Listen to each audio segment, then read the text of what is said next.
আসসালামু আলাইকুম সবাইকে। আশা করি সকলেই ভালো আছেন। চলে আসছি একটা নতুন বিষয় নিয়ে। সেটা হচ্ছে অনেকেই ভাবেন যে ফ্রিল্যান্সিংটা হচ্ছে এক ধরনের একটা টপিক, যেই টপিক দিয়ে একটা মানে আপনাকে গ্রো করতে হয় বা সেম জিনিসই শিখতে হয় এরকম কিছু না।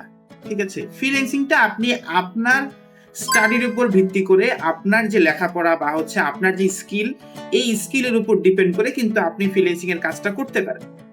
আপনি যদি মনে করেন যে নরমালি মানুষ কি করে থাকে, নরমালি মানুষ digital marketing, graphics design, web development এগুলো নিয়ে কিন্তু নরমালি মানুষ কাজ করে থাকে। কিন্তু আপনি চাইলে আরো বিভিন্ন ধরনের টপিকস নিয়ে আপনি কাজ করতে পারেন।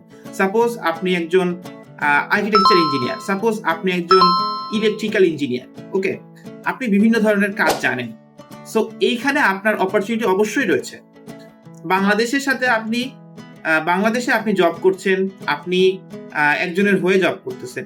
ঠিক সেম কাজটাই যদি আপনি অন্য আরেকজনকে আপনি রিকোয়েস্ট করতে পারেন, সেটা কিন্তু ভালো হয় না? আপনি বিভিন্ন বিদেশের মানুষের সাথে আলাপ করেন, তাদের কি এটা প্রয়োজন কিনা দেখেন, হ্যাঁ?